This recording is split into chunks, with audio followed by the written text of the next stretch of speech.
الشيطان الرجيم بسم الله الرحمن الرحيم وقال الذين كفروا لا تسمعوا لهذا القرآن والغوا فيه لعلكم تغلبون 24ویں پارے کی آیت کریمہ ہے. اس میں اللہ تبارک و تعالی کافروں کا قول نقل کرتے ہیں. جب نبی کریم صلی اللہ علیہ وسلم قرآن کی تلاوت کرتے تھے تو چلتا ہوا آدمی ٹھہر جاتا اور اللہ کے رسول صلی اللہ علیہ وسلم کی قرآن کی تلاوت سنتا تھا، کیونکہ عرب لوگ تھے، عربی جانتے تھے. اور ہمارے نبی کی عادت شریفہ یہ تھی کہ جب کسی کو دعوت دیتے اسلام کی تو قرآن کریم پڑھتے تھے، کیونکہ قرآن کریم میں اللہ نے لچک رکھی ہے، مٹھاس رکھی ہے. یہ تو ہماری کم نصیبی ہے کہ ہم کو سمجھ میں نہیں آتا، ورنہ اللہ کا قرآن جب اللہ ہی کی کتاب ہے، اللہ ہی کا قرآن ہے، تو اس سے زیادہ کون سی بڑی بات ہو سکتی ہے. اسی لیے کافر لوگ کیا کہتے تھے جب ان کو ڈر لگا کہ جو سنے گا مسلمان ہوگا اور جو سنتا ہے مسلمان ہو جاتا ہے، تو وقال الذین کفروا لا تسمعوا لهذا القرآن، کافروں نے کہا کہ قرآن مت سنو، والغوا فیہ، شور مچاؤ. جب یہ قرآن پڑھے تو شور مچاؤ تاکہ کسی کو سمجھ میں نہ آئے کہ یہ قرآن کیا کہہ رہا ہے. لعلکم تغلبون، تاکہ تم غالب آ جاؤ. یہ کافروں کے بڑے بڑے سردار جو تھے، یہ ان کی طرف سے یہ بات تھی، پیغام تھا. لیکن ابو جہل، اخنس ابن شریق اور ابو سفیان، یہ تین بڑے بڑے سردار تھے. جب ہمارے نبی رات کو قرآن کریم کی تلاوت کرتے تھے تو تینوں آتے تھے الگ الگ، ایک دوسرے کو پتہ نہیں چلتا تھا سننے کے لیے. فجر تک قرآن سنتے تھے، یہ فجر تک اللہ کا قرآن سنتے تھے. ان کو بڑا مزہ آتا تھا. ان کی راتوں کی نیند حرام ہو گئی تھی. جب تک یہ قرآن نہ سنتے چین نہیں آتا تھا ان کو. اندازہ تو لگاؤ، آج ہم کو نیند نہیں آتی تو سر کے پاس فون چالو کر دیتے، گانے سنتے. مسلمان کا بچہ ٹی وی دیکھتے دیکھتے، فون دیکھتے دیکھتے سو جاتا ہے، قوالی سنتے سنتے سو جاتے. قرآن ہم نے کل بھی میں نے کہا، قرآن بہت دور کر دیا ہم نے. ہم قرآن سے گھر میں ہوتے ہوئے قرآن سے بہت دور ہو گئے.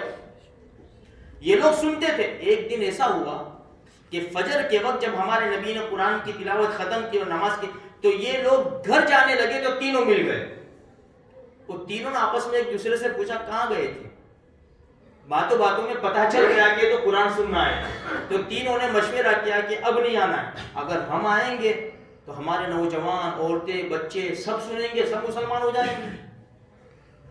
تو کہا کہ بھائی وعدہ کر ہم نہیں آئیں گے. تینوں نے وعدہ کیا اور تینوں میں سے ہر ایک نے سوچا کہ وہ دو تو نہیں آئیں گے، میں جاؤں. پھر تینوں جمع ہوئے. 3-4 راتیں ایسے کے ایسے ہو گیا. اخنس ابن شریق ابو سفیان کے پاس آیا. ابو سفیان ابھی ایمان نہیں لائے تھے اور کہنے لگا ابو حنظلہ، جو ہم سنتے ہیں، محمد جو پڑھتے ہیں وہ سنتے ہیں، ان کے بارے میں کیا کہنا ہے؟ کہا کہ یار بات تو بڑی پکی ہے، یہ تو حق ہے، اس کی بہت سی باتیں تو میں بھی جانتا ہوں، ہاں کچھ باتیں سمجھ میں نہیں آتی، باقی حق ہے. چلو ٹھیک ہے. پھر یہ اخنس ابن شریق ابو جہل کے پاس آیا. اب دیکھو اس کا نام عمرو ابن ہشام ہے، اس کو ابو جہل یعنی جاہلوں کا باپ کہتے ہیں. آ کر کہنے لگا ابو ثعلبہ، اس کا کنیت تھی ہے کہ محمد جو پڑھتا ہے صلی اللہ علیہ وسلم، کیونکہ وہ تو کافر تھے ایسے ہی کہیں گے، وہ کیسا ہے کہ یار بات یہ ہے کہ ہمارا خاندان اور بنو عبد مناف، ہماری کمپٹیشن چلتی ہے. وہ دعوتیں کرتے تو ہم بھی دعوتیں کرتے، وہ یعنی لوگوں کو اچھی طرح نوازتے، ہم بھی نوازتے، سب کچھ. اب انہوں نے تو دعویٰ کر دیا کہ ہمارے پاس تو نبی ہے اور اس کے اوپر تو آسمان سے وحی آتی ہے، ہم کہاں سے لائیں گے ایسا نبی؟ تو یقیناً ہم تو ان کی بات نہیں مانیں گے. بھائی یہ ضد، خاندانی ضد ہے، اس کی وجہ سے یہ محروم رہا. میرے بھائیوں، یہ اللہ کا قرآن ہے. آج میرے بھائیوں بڑی افسوس کے ساتھ کہا جا رہا ہے، ہم قرآن پڑھے روزانہ 1-2 آیت پڑھے، میں تو کہتا ہوں 1-2 آیت، اور جن کو قرآن پڑھنا نہیں آتا نا وہ بھی قرآن کھول کے اللہ کے واسطے دیکھے، ورنہ ہم قرآن سے بہت دور چلے جائیں گے. میرے بھائیوں آج دیکھو، آج یہ انٹرنیٹ کے اوپر قرآن وغیرہ کی آیتیں چینج کر کے دی جاتی ہیں، ہم کو تو پتہ بھی نہیں چلتا. ہم قرآن پہچانتے نہیں ہیں کہ یہ قرآن ہے بھی کہ نہیں ہے. مثال کے طور پر والذین آمنوا وعملوا الصالحات اولئک اصحاب الجنہ، جو ایمان لے آئے نیک اعمال کیے وہ جنتی ہے۔ اگر قرآن چینج کر کے ہم کو دے دیا جائے والذین آمنوا وعملوا الصالحات اولئک اصحاب النار، ہم پڑھ لیں گے بھائی جو ایمان لائے نیک اعمال کیے وہ جہنمی، ہم پڑھ لیں گے کیونکہ ہم نے پہچانا ہی نہیں ہے قرآن کو۔ اس لیے میرے بھائیوں بڑے افسوس کے ساتھ کہا جا رہا ہے دیکھو ہم پڑھیں گے نا ہماری اولاد بھی پڑھے گی، نسلوں تک یہ چلے گا۔ اگر ہم چھوڑ دیں گے نا ہماری اولاد بھی نہیں پڑھے گی۔